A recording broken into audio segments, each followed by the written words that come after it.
This is Nissin instant noodle, Tonkotus flavor. It is the pork bone flavor, actually.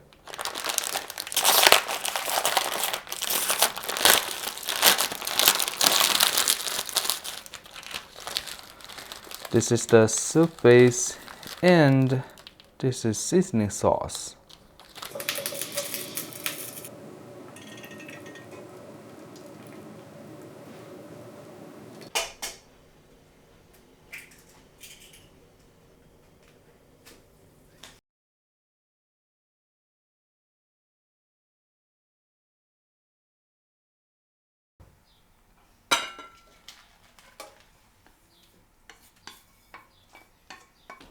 Alright, noodle is ready, but don't forget there's a seasoning sauce.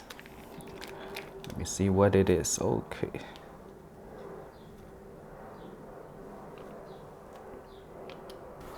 Let's mix it together.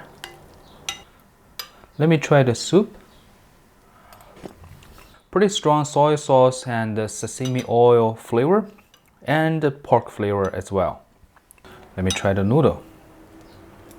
But I think a little bit salty. I think I should put a little bit more water. The noodle is really good. It's bouncing. Alright, I'm going to enjoy my noodle. I hope this video is helpful. Thank you for watching.